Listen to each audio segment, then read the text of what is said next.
सीता जी ने त्रिजटा से लकड़ी एकत्र कर चिता बनाने को कहा। हनुमान जी ने सीता जी के सामने अंगूठी गिरा दी।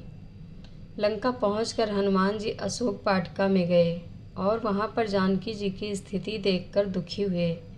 इसी बीच रावण ने वहां पहुंचकर तरह तरह का लालच देते हुए विवाह करने पर पटरानी बनाने का वादा तक किए, किंतु दृढ़ प्रतिज्ञ सीता जी ने उसे फटकार दिया कि वह ऐसा सोचना भी बंद कर दे, क्योंकि वह तो श्री रघुनाथ जी के अलावा अन्य किसी पुरुष के बारे में मन में विचार भी नहीं ला सकती हैं।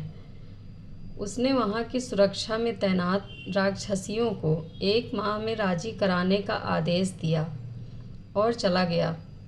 इसी बीच त्रिजटा नाम की राक्षसी ने अन्य राक्षसियों को अपना सपना बताया, जिसमें एक बंदर ने लंका को जला दिया है। लंका का शासन विभीषण के हाथों में आने के साथ ही रावण यमपुरी को चला गया। त्रिजटा ने विश्वासपूर्वक कहा कि यह उसका सपना कुछ ही दिनों में सच होकर रहेगा। त्रिजटा के सपने की बातें सुनकर सभी राक्षसियां डर गईं और जानकी जी के चरणों में गिर पड़ी। सीता जी ने त्रिजटा से लकड़ी एकत्र कर चिता बनाने को कहा। इसके बाद सभी राक्षसियां अपने अपने स्थान को चली गई और सीता जी रावण की धमकी के बारे में सोचने लगी कि 1 माह के बाद नीच राक्षस रावण उन्हें मार डालेगा। इस बात का विचार आते ही सीता जी ने त्रिजटा के सामने हाथ जोड़कर विनती की कि हे माता, आप तो मेरी विपत्ति की संगिनी हैं। जल्द ही कोई ऐसा उपाय करिए जिससे मैं अपना यह शरीर छोड़ सकूं। अब यह दुख सहा नहीं जाता। कुछ लकड़ी इकट्ठा करके चिता बना दो और फिर उसमें आग लगा दो ताकि मैं समाप्त हो जाऊं। तुम तो बहुत समझदार हो।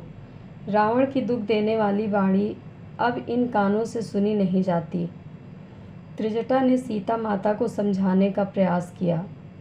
सीता माता के चिता बनाने के आग्रह को सुनकर त्रिजटा को बहुत दुख हुआ और उसने उन्हें समझाने का प्रयास किया।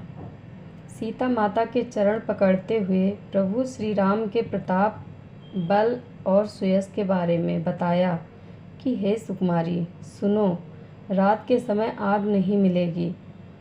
और ऐसा कहते हुए वह अपने घर को चली गई।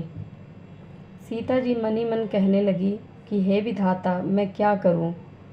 ना आग मिलेगी और ना ही पीड़ा मिटेगी। सीता जी की विरह पीड़ा देख हनुमान जी ने अंगूठी गिरा दी। सीता जी मन ही मन सोचने लगी कि आकाश में तो अंगारे दिख रहे हैं, पर एक भी तारा नीचे नहीं आ रहा। चंद्रमा अग्निमय है, किंतु अभी मानो मुझे हस्तभग्नि जानकर आग नहीं बरसाता है।